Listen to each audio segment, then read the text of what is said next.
Sir ఇప్పుడు మార్కెట్‌లో major పెద్ద చర్చ ఏంటంటే ఆర్గానిక్. మామూలు ప్రొడక్ట్‌తో పోలిస్తే ఆర్గానిక్ ప్రొడక్ట్‌కి 2 రెట్లు, 3 రెట్లు ఎక్కువ డబ్బులు పెట్టి కొంటున్నారు హ్మ్. జనాలంతా. ఆర్గానిక్ వ్యవసాయం వైపు రైతులను తీసుకెళ్ళలేమా? ఏంటి ఆర్గానిక్ వ్యవసాయం ఎంతవరకు బ్రైట్‌గా ఉంటుంది ఫార్మర్ పాయింట్ ఆ! ఆఫ్ వ్యూలో? ఈ ఆర్గానిక్ అనేది ఒక భూతంలా తయారైంది. నిజంగా చెప్పాలంటే. హ్మ్. అంటే చాలామంది ప్రసంగాలు ఇస్తుంటారు మీడియాలో గాని, వాళ్ళు ఓన్‌గా ఛానెల్స్ పెట్టేసి ఆర్గానిక్ ఫార్మింగ్ అని, సేంద్రియ వ్యవసాయం అని చెప్పేసి, అసలు వాళ్ళకే ఆర్గానిక్ అనే పదానికి డెఫినిషన్ తెలియదు. దాని నిర్వచనం తెలియదు ఫస్ట్ ఆఫ్ ఆల్. హ్మ్.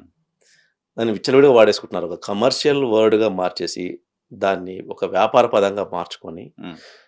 ఎవరికి వాడు సొమ్ము చేసుకుంటున్నారు. హైదరాబాద్‌లో ఇప్పుడు అది పెద్ద ఇది గదా! ఆర్గానిక్ అంటే చాలు ఏదైనా ఆ! ఎంత రేట్ అయినా కొనేస్తున్నారు. అంటే అందరికి తెలియాల్సిందేందంటే, అసలు మొక్క ఎటువంటి సేంద్రియ ఎరువును తను గ్రహించదు. హుహు. తీసుకోదు. తీసుకోదు. దానికి అవసరం కూడా లేదు. హ్మ్. మొక్కకు కావాల్సింది పోషకాలు. హ్మ్. కానీ సేంద్రియ ఎరువు గాని, సేంద్రియ పదార్థం గాని కావాల్సింది కేవలం భూమికి మాత్రమే. మొక్కకు కాదు. మొక్కకు కాదు. హ్మ్. ఇది చెప్పరు హ్మ్. రైతుకి. హ్మ్. అది చెప్పేవాడికి ఇది లేదు. హ్మ్. సరే భూమికిస్తే అక్కడి నుంచి మొక్కకొచ్చి దానివల్ల ఆ! క్రాప్ లేదు. బావుంటుందేమో అది కొన్ని. భూమికి ఎందుకివ్వాలంటే, హ్మ్. భూమిలో అంటే సేంద్రియ ఎరువులు ఎందుకిస్తామంటే కర్బన శాతాన్ని పెంచడం కోసం ఇస్తాం. హుహు. అది చెప్పాలి ఫస్ట్ రైతుకి. భూమిలో కర్బన శాతం పెరగాలి. అంటే భూమిలో ఉన్న కర్బనాన్ని మొక్క తీసుకోదు. హ్మ్. ఖచ్చితంగా తీసుకోదు. హ్మ్. మనకందరికీ తెలిసిందేందంటే, ఎవరినడిగినా చెప్తాం. మొక్కలు కార్బన్ డయాక్సైడ్ తీసుకుంటాయి, ఆక్సిజన్ విడుదల చేస్తాయి. హ్మ్. Carbon dioxide CO2. హ్మ్. కార్బన్ డయాక్సైడ్ తీసుకొని ఆక్సిజన్ బయటికి పంపిస్తున్నాయంటే, కర్బనాన్ని లోపల పెట్టుకుంటాయి. హ్మ్. అంటే మొక్క గ్రహించే కర్బనం అనేది, అది శ్వాసక్రియ ద్వారా కార్బన్ డయాక్సైడ్ లోపలికి తీసుకొని, కర్బనాన్ని లోపల పెట్టుకొని ఆక్సిజన్ బయటకు వదులుతుంది. Taking from the air not from the 8 earth. అది దాని ప్రక్రియ అది. దాని జీవన ప్రక్రియ అది. నువ్వు వేరే రకంగా నేను కర్బనాన్ని అందిస్తాను తీసుకో అంటే మొక్క తీసుకోదు. హుహు. అది శ్వాసక్రియ ద్వారా తీసుకున్న కార్బన్ డయాక్సైడ్‌లోంచి ఉన్న కర్బనాన్ని మాత్రమే తీసుకొని ఆక్సిజన్ బయటకి పంపిస్తది. హ్మ్. హ్మ్. సో, ఆ ప్రకారమే తీసుకుంటుంది తప్పనిచ్చి నువ్వు భూమిలో ఇచ్చే కర్బనాన్ని మొక్క తగలదు. అది తీసుకోదు గూడా. ఓకే. గ్రహించదది. ఓకే. అటువంటి ప్రక్రియ దాంట్లో ఉన్నప్పుడు, దాని జీవన విధానమే అదైనప్పుడు, సైన్స్ అదైనప్పుడు, హ్మ్. నువ్వు కింద సేంద్రియం ఇస్తే పైన సేంద్రియం కాస్తది అని చెప్పడము ఎంత ఓకే. దుర్మార్గమైన చర్య అంటే ఇది. అరే! ఇది పెద్ద మార్కెట్ కదా సార్ ఇప్పుడది. తప్పు. ఆ! అంటే పదం మార్పిడి జరిగింది. హ్మ్. మనకు గావాల్సింది రెసిడ్యూ ఫ్రీ. అంటే విష రసాయనాలు లేని పంట మనకు కావాలి. హ్మ్. దానికి ఆర్గానిక్ అనే పదం తగిలిచ్చారు. హ్మ్. తప్పది. What is the word actual word? విష రసాయనాలు లేనటువంటి అంటే residue free. Residue free. Okay. Residue free అని ఉండాలి. హ్మ్.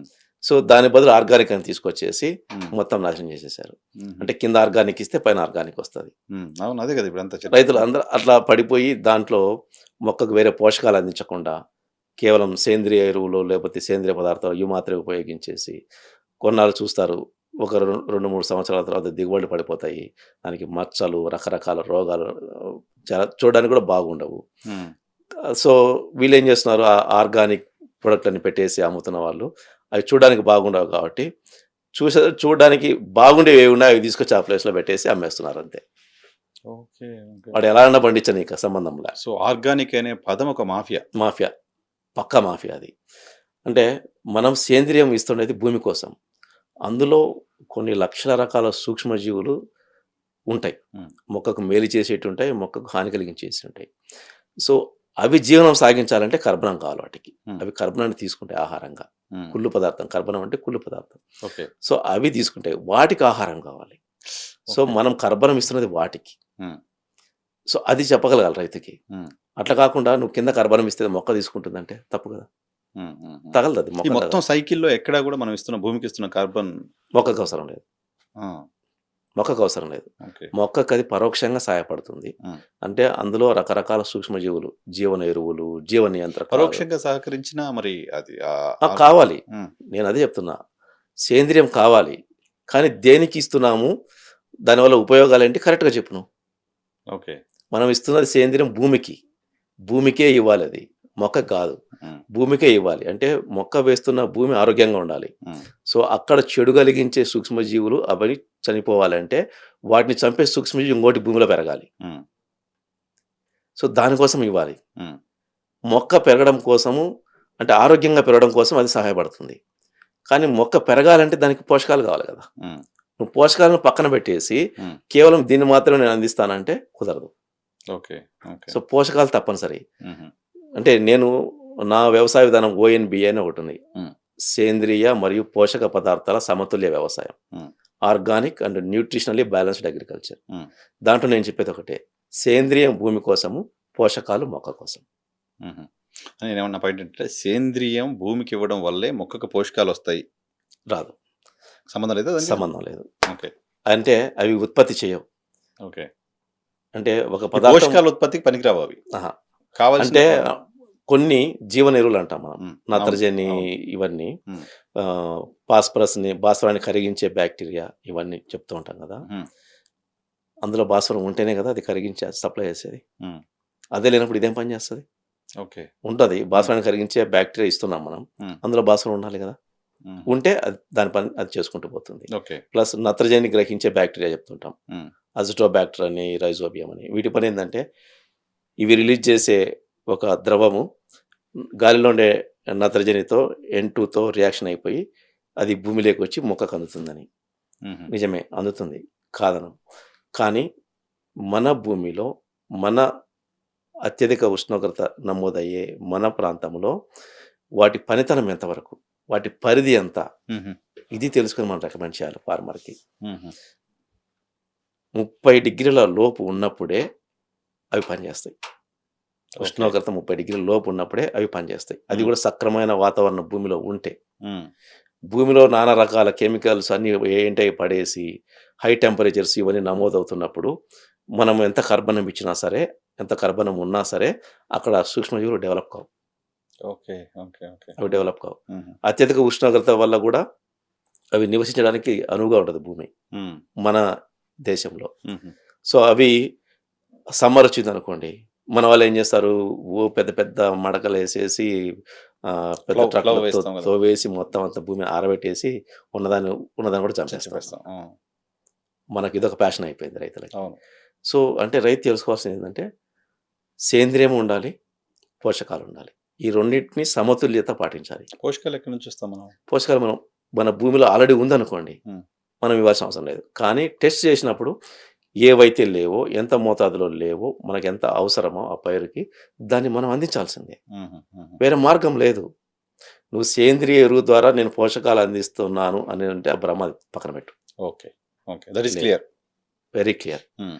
ప్లస్ ఇంకొకటి అందరికీ తెలియాల్సిందేందంటే, ఒక రసాయనిక చర్య జరగాలంటే, అది జీవిలో జరిగే రసాయనిక చర్య కావచ్చు, ఒక ల్యాబ్‌లో జరిగే రసాయనిక చర్య కావచ్చు. జీవిలో జరిగే రసాయనిక చర్య జీవ రసాయనిక చర్య అంటారు అంతే. అది కూడా రసాయనిక చర్యే. హ్మ్. సో, మొక్కలో జరిగే ఒక జీవ రసాయనిక చర్యలో పాల్గొనే ఈ పోషకాలు ఏవైతే ఉన్నాయో, ఇవి కూడా అయాన్స్ రూపంలో ఉంటాయి. హుహు. Plus, minus. యానయాన్స్, క్యాటయాన్స్ ఇలా ఉంటాయి. హ్మ్. సో, మొక్క గ్రహించేదే ఒక రసాయనిక రూపంలో గ్రహిస్తది. హ్మ్. అందులో 16 మూలకాల్లో 8 ప్లస్ ఉంటాయి, 8 మైనస్ ఉంటాయి. హుహు. సో, ఇవి పోయి మొక్కలో చేరినప్పుడు కొన్ని కొన్ని దశల్లో, కొన్ని కొన్ని భాగాల్లో రసాయనిక చర్యలో పాల్గొంటాయి. హ్మ్. సో, అక్కడెక్కడ వేరే సేంద్రియం అని ఇంకోటని ఎక్కడ లేదు. ఓహ్! మొక్కలో జరిగే రసాయనిక చర్యల్లో, జీవ రసాయనిక చర్యల్లో మనం కింద నుంచి వచ్చే కర్బనం పైకెళ్ళి పార్టిసిపేట్ చేయదు. హుహుహుహు. గాలి నుంచి తీసుకునే కర్బనమే, కార్బన్ డయాక్సైడ్‌లోని కర్బనమే ఆ కిరణజన్య సంయోగక్రియలో పాల్గొంటుంది. హ్మ్.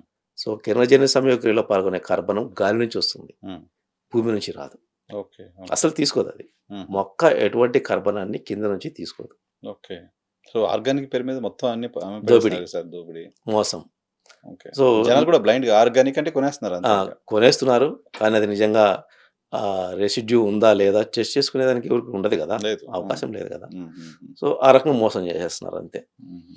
అంటే చాలామంది రైతులు ఆర్గానిక్ వ్యవసాయం చేస్తూ దాన్ని వదిలేసి మళ్ళా ఇటువైపు వచ్చిన వాళ్ళు, నష్టపోయి వచ్చిన వాళ్ళు చాలామందితో నేను మాట్లాడా. పెద్ద పెద్ద రైతులతో. హ్మ్. మీరిందాకన్నారు రాజకీయ నాయకుడు పెద్ద ఫామ్‌లో చేసి తర్వాత దీని వైపు మళ్ళీ, హ్మ్. మళ్ళీ దాన్ని వదిలేశారు. అవును. దిగుబడులు రావట్లేదని. దానికి కారణం ఏందంటే, మనం ఆహారం దేనికి తీసుకుంటాం? కూరగాయలు, ధాన్యము ఏదైనా మనం తీసుకునేది పోషకాలు రావడం కోసం. అందులో ఉన్న పోషకాలు మనం తీసుకోవడానికి కదా! హ్మ్. ఆ పోషకాలు ఎక్కడి నుంచి వస్తాయి? ఊరొచ్చు. మొక్క భూమి నుంచి మొక్కలు. తీసుకునేది కదా! హ్మ్. సో, ప్రతి సంవత్సరము 2 పంటలు లేదా దాని నుంచి మనం పంటను తీసుకుంటున్నప్పుడు, అందులోంచి పోషకాలు మొక్క గ్రహించి వచ్చిన ధాన్యాన్ని పంటను మనం తింటున్నాం. ఉమ్, సో దాంట్లోంచి పోతూనే ఉంది కదా, నిరంతరము ఆ పోషకాలు అనేవి బయటికి వెళ్ళిపోతున్నాయి కదా. అయిపోతున్నాయి. అవును, సో దాన్ని రీఫిల్ చేయాలా లేదా, డెఫినెట్ గా. ఆ సైకిల్ మనం ఫీల్ చేయాలా లేదా. ఉమ్, అది ఫీల్ చేయకుండా నేను కేవలం సేంద్రియ కర్బనాన్ని ఇస్తాను అంటే ఎట్లా అవుతుంది. ఉమ్, ఉమ్, ఉమ్, ఉమ్, ఏదైతే మొక్క తీసుకుంటూ పోతుంటుందో ప్రతి సంవత్సరము ప్రతి పంటకి బయటికి వెళ్ళిపోతూనే ఉంటుంది. ఉమ్, పంట వ్యర్థాల రూపంలో బయటికి వెళ్ళిపోతుంది, కూరగాయలు పండ్లు ధాన్యం రూపంలో బయటికి వెళ్ళిపోతూ ఉంటుంది.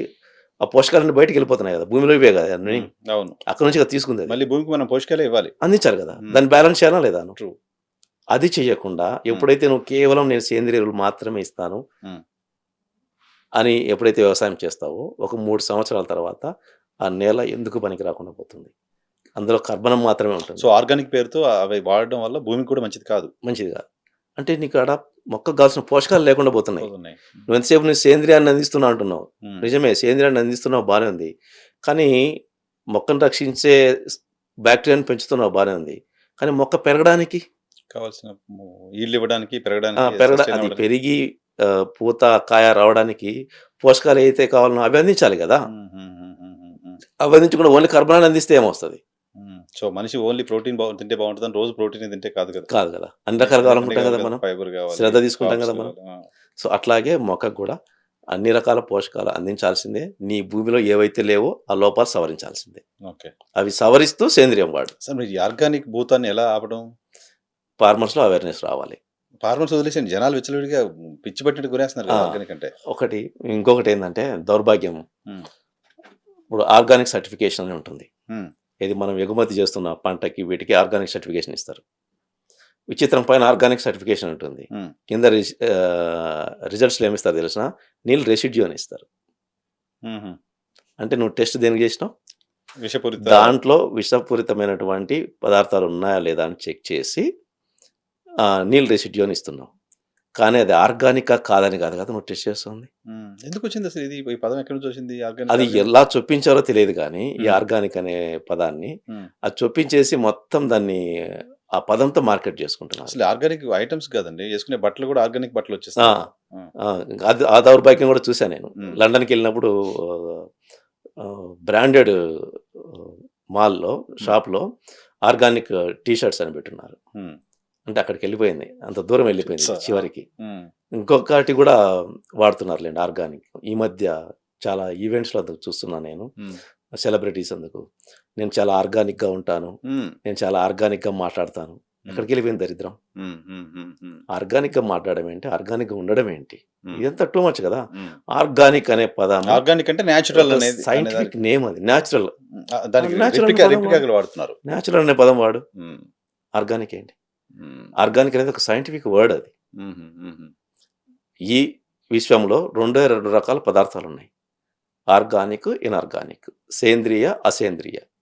సేంద్రియం అంటే కర్బనము హైడ్రోజను కలిగి, ఈ 2 కలిగి ఉన్న పదార్థాన్ని సేంద్రియం అంటారు. ఉమ్, దాంట్లో మిగతా ఎన్నైనా ఉండనివ్వండి, ఉమ్, ఏవైనా ఉండనివ్వండి, దాన్ని సేంద్రియం అంటారు. ఈ రెండిట్లో ఒకటి లేకపోయినా, కర్బనము హైడ్రోజన్ ఒకటి లేకపోయినా లేదా 2 లేకపోయినా దాన్ని ఇన్ఆర్గానిక్ అంటారు. ఉమ్, సో ఇంకొకటి తెలుసుకోవాల్సింది ఏంటంటే ఈ విశ్వంలో అత్యంత విషతుల్యమైన మొదటి 4 స్థానాల్లో ఉన్న పదార్థాలు ఆర్గానిక్. ఆర్గానిక్. ఓ, ఉహు. అత్యంత విషతుల్యమైన మొదటి 4 స్థానాల్లో ఉన్నట్టు ఆర్గానిక్. ఏంటవి? మీరు సైనైడ్ పేరు వింటారు. ఉమ్, టాప్ 1 ఉమ్, సైనైడ్. సైనైడ్ వచ్చేసి ఒక ఆర్గానిక్ కాంపౌండ్. అది ఓకే. ఆర్గానిక్ కాంపౌండ్ అని దానికి ఎందుకు అంటున్నాము, అది విషాన్ని బట్టి కాదంటున్నది, ఉమ్, అందులో కర్బనము హైడ్రోజన్ బాండ్ ఉంది కాబట్టి దాన్ని ఆర్గానిక్ అంటున్నాం. ఉహు, ఉహు, సైంటిఫిక్గా అది ఆర్గానిక్ ప్రొడక్ట్. ఉహు. అసలు cyanide organic product. Organic product అది. సూపర్. సో ఈ లెక్కన మరి అది ఆర్గానిక్ కాబట్టి తిందామా ఏంది మనం? పోయి సైనైడ్ తిందామా? ఆర్గానికే కదా, కాదు కదా, ఓకే. సస్తాం. ప్లస్ మనము ఇంకొకటి ఏంటంటే పూర్వకాలంలో గన్నేరు పప్పు పెట్టి చంపారు, అవును, అవును, ఇది విన్నాం కదా బాగా మనం. విన్నాం. నిజంగానే చస్తాం. చచ్చిపోతారు. గన్నేరు పప్పు తిన్నా, కానుగ చెట్టు ఉంది కదా అవును. దాని నుంచి వచ్చిన పప్పు తిన్నా, సీతాఫలం పప్పు తిన్నా చస్తాం మనం. ఉమ్, నిజంగా చస్తాం. ఉమ్. అది ఆర్గానిక్. అది ఓ, ఆర్గానికే కదా, ఉమ్, కానీ విషం. ఓకే. అంటే ఈ ఈ పదానికి విషానికి దీనికి సంబంధం లేదు. ఉమ్, ఆర్గానిక్ అంటే విషతుల్యం కానిదన్న లేక్ తీసుకెళ్ళిపోయారు. Okay, okay, okay. కానీ టాప్ 4లో విషయంలో కూడా ఆర్గానిక్ ఉంటుంది. ఉంది. ఓకే. ఆర్గానిక్ టాప్ అంటే 4లో ఉన్న ఆర్గానిక్ ప్రొడక్ట్సే హైయెస్ట్ పాయిజన్ ఉన్నవి.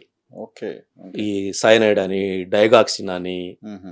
ఇవన్నీ హైయెస్ట్ పాయిజన్ ఉన్నవి. హుహు. అవి ఆర్గానిక్ అవన్నీ. టాప్ 4 వచ్చేసి. హుహుహుహు. సో, విషానికి, ఆర్గానిక్‌కి సంబంధం లేదు. ఆ పదం వాడి తప్పు చేశారు అంతే.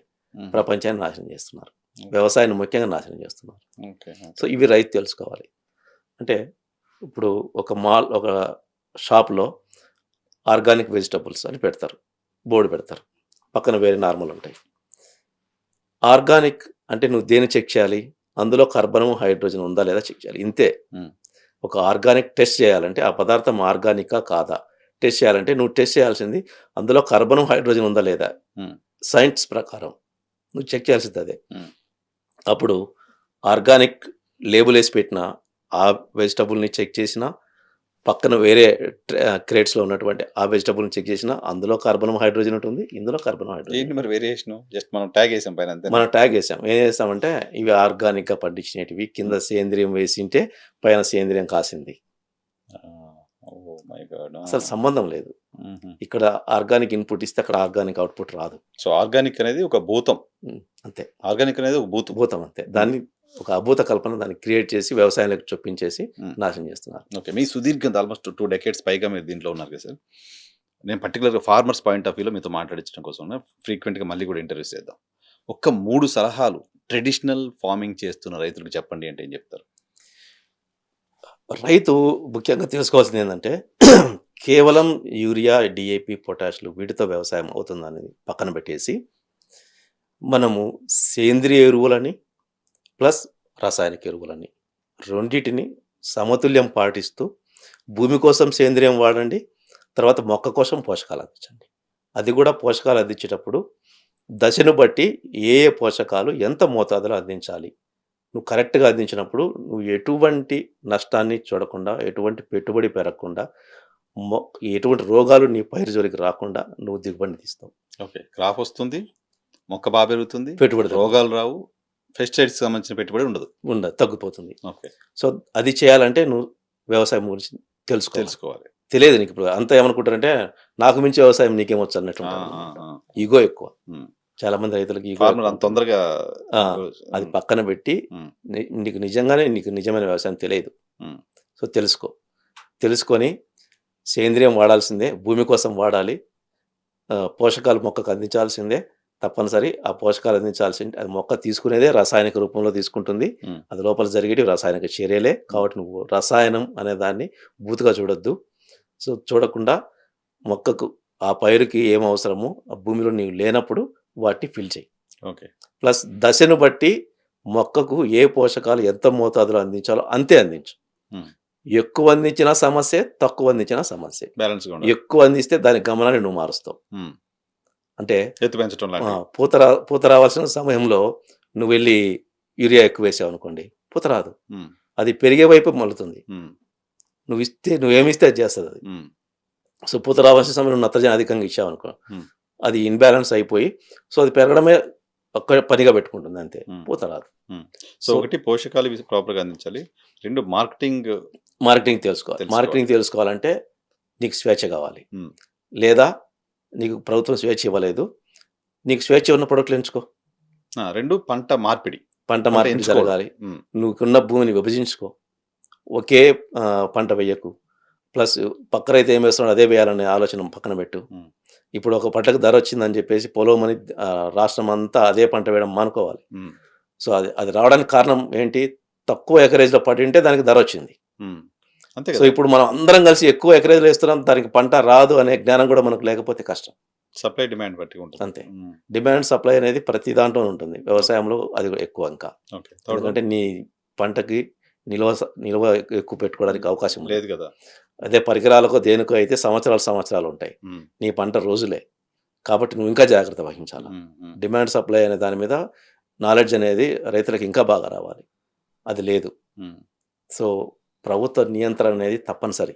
హ్మ్. ఈ క్రాపింగ్ చేయాలి తప్పనిసరి. దేశం మొత్తం ఈ క్రాపింగ్ చేయాలి. ఇది సెంట్రల్ గవర్నమెంట్ టేకప్ చేయాలి. యాక్చువల్లీ స్టేట్ గవర్నమెంట్స్‌తో లింకప్ అయ్యి దేశం మొత్తం ఏ రాష్ట్రాల్లో ఏ పంటలు ఎంత వేయించాలి. సో, ఎక్కువగా వస్తున్న ఆ పంటని బయటికి ఎలా పంపించాలి. అది ఏ గవర్నమెంట్ దేశాలకు చేస్తుంది. పంపాలి. బట్ మనం రైతు కూడా ఆలోచన చేయాల్సిందే. రైతు ఆలోచించాల్సిందే. ఆ దిశగా ప్రభుత్వాలు ప్రయత్నం చేయాల్సిందే. థర్డ్ వన్ అది జరగట్లేదు. హ్మ్. అది జరగకపోవడానికి కారణం ఏందంటే, వ్యవసాయం చేసే రైతు కూడా వీళ్ళ చేతుల్లో ఉండిపోవాలి. అదే గవర్నమెంట్స్కి ఆలోచన గవర్నమెంట్కి ఉంది, బట్ అంతే. దాని నుంచి బయటకు రావాలన్న ఆలోచన రైతు చేయాలి. రైతు చేయాలి. కొన్ని ఎగ్జాంపుల్స్ ఉన్నాయి ఇండియాలో, ఆ! హర్యానా ఫార్మర్స్ కావచ్చు, వాళ్ళు నాసిక్ ఫార్మర్స్ కావచ్చు, వాళ్ళకేమి వాళ్ళేందంటే, మాకు ఎటు ఈ ప్రభుత్వం స్వేచ్ఛనివ్వదు. హ్మ్. సో, స్వేచ్ఛ మాకెక్కడుందో దాంట్లోనే మనం వ్యవసాయం చేద్దాం. హ్మ్. గ్లోబల్ మార్కెట్‌కెళ్ళడానికి మనకు ఏ ఉత్పత్తులైతే మనం పండిస్తే ప్రభుత్వంతో సంబంధం లేకుండా మనం సొంతంగా పోయి మార్కెట్ చేసుకోగలుగుతామో, ఆ పంటలే వాళ్ళేస్తున్నారు. ఓకే. నియంత్రణ లేని పంటలేస్తున్నారు. హ్మ్. సంపాదించుకుంటున్నారు. సో, పంటల మీద నియంత్రణ ఎంత వేయాలో అది మాత్రమే ప్రభుత్వం చేతిలో ఉండాలి. కానీ గ్లోబల్ మార్కెట్‌కి పంపించడం మీద ప్రభుత్వ నియంత్రణ ఉండకూడదు. రైతు స్వేచ్ఛ ఉండాలి. స్వేచ్ఛ ఉండాలి. ఇంకా ఎంకరేజ్ చేయాలి గవర్నమెంట్. హ్మ్. నువ్వు బయటకు పంపేయడానికి వానికి ఏం మార్గాలు కావాలో ఆ సదుపాయాలను కల్పించాలి. ఫెసిలిటేట్ చేస్తా ఉంటే వెళ్తూ ఉంటాడు. అది సో, నిజానికి ప్రభుత్వం పైన బడ్డెన్ తగ్గుతుంది అది. తగ్గుతుంది. నువ్వు ఇయన్నీ అవసరం లేదు కదా! రైతులు ఇయ్యాల్సిన పని లేదు కదా! గిట్టుబాటు ధర ఇయ్యని గొడవ రైతు దగ్గర చేసేవాడు డబ్బులుంటే మంచిగా కూలీవాడికి డబ్బులిస్తాడు. రూరల్ పని ఎకానమీ అంతా జరుగుతుంది. చైన్ సిస్టమ్ కదా. ఈడు ఉద్యోగం కోసం వెతుక్కోడు. హ్మ్. ఇప్పుడు అదే కదా! హర్యానా, నాసిక్ ఏరియాల్లో ఉండే రైతులు హ్మ్. వాళ్ళు ఉద్యోగాలు చేసిన పని లేదు మాకంటారు కదా! అవును. మాకు ఉద్యోగాలు చేసిన పని లేదు. బాగా సంపాదించుకుంటున్నారు. హ్మ్. ఒక ఫార్మర్ మీటింగ్ పెడితే హ్మ్. 56 మంది రైతులొస్తే 56 మంది కార్‌లలో వచ్చారు. హ్మ్. ఇక్కడ రైతుకు మీటింగ్ పెడితే హ్మ్. ఆ రైతు మీటింగ్‌కి రావడానికి ఏమైనా జీప్ పెడుతున్నావా? హ్మ్. ఏమైనా ఆటో పెడుతున్నావా? అంటాడు. అవును. అంటే ఇంట్రెస్టే లేదు నీకు ఫస్ట్ ఆఫ్ ఆల్. హ్మ్. హ్మ్. హ్మ్. అలా ఉంది నీ పరిస్థితి. అక్కడ వస్తున్న రైతు కారులో వస్తున్నాడు. ఎంత వ్యత్యాసం ఒక దేశంలోనే. అంటే వాళ్ళు స్వేచ్ఛను కోరుకున్నారు. నాకు ఈ ప్రభుత్వంతో పని లేదు. ఇక్కడ అవ్వట్లేదు. సో, నియంత్రణలో లేని పంటలు నేను పండించేసి బయటకు అమ్ముకుందాం, ధర తెచ్చుకుందాం, సంపాదించుకుందాం. అందువల్ల వాళ్ళు ఎకరానికి 5-6 లక్షలు తీస్తున్నారు. సో ఎండ్ ప్రోడక్ట్ మీరు చెప్పేది మనం స్టార్ట్ చేసింది కూడా మీరు అక్కడ నుంచే. మారాల్సింది రైతు. రైతు మారాలి. ఆ కష్టాలకు రైతే కారణం. అంతే. థాట్ ప్రాసెస్ చేంజ్ అవ్వాలి. ఖచ్చితంగా. సో ప్రభుత్వాలు కూడా దానికి అనుగుణంగా వాళ్ళు ఫెసిలిటేట్ చేయాలి. చట్టాలు చేసి వాళ్ళని ఫెసిలిటేట్ చేస్తే ప్రపంచ మార్కెట్‌లో ఎక్కడొచ్చినా ఇండియన్ ప్రొడక్ట్సే ఉంటాయి. Right. ఇంత వ్యవసాయ ఆధారిత దేశం Hmm. ఎంత ఉత్పత్తిని బయటకు పంపాలి. కరెక్ట్. అది పంపకనే కదా! డిమాండ్ లేకపోవడం వల్ల అన్ని నిల్వలు పేరుకుపోయి ధర రావట్లేదు. Hmm. అది ఎవరు గ్రహించట్లేదు. రైతు అది అడగట్లేదు. Hmm. నాకు కనీస మద్దతు ధర ఇవ్వు, కనీస మద్దతు ధర ఇవ్వు అని చెప్పేసి దాని గురించి అఘోరిస్తారు తప్పనిచ్చి. Hmm. ఎంతసేపు నేను ప్రపంచ మార్కెట్‌కెళ్ళాలి. నా ఉత్పత్తిని నేను ఎక్కడైనా అమ్ముకోవడానికి నాకు స్వేచ్ఛనివ్వు. రూపాయల్లో కాదు డాలర్‌లో అమ్మితే ఎక్కువ డబ్బులు వస్తాయనే థాట్ రావాలి. థాట్ రావాలి కదా! అది జరగట్లేదు. ఆ మార్పు రైతులో రావాలి. దానికోసం పోరాటం చేయాలి. Right sir. Thank you. Thank you అండి. చాలా వాల్యుబుల్ ఇన్ఫర్మేషన్ చెప్పారు. పర్టికులర్‌గా ఆర్గానిక్ గురించి, రైతుల గురించి, రైతులు ఏం చేయాలనే దానికి సంబంధించి. Thank you very much. Thank you. కంటిన్యూస్‌గా చేద్దాం వీడియోస్. ఖచ్చితంగా. Thank you. ఇది రాజశేఖర రెడ్డి గారితో స్పెషల్ పాడ్‌కాస్ట్. చూస్తూనే ఉండండి. జర్నలిస్ట్ వాయన.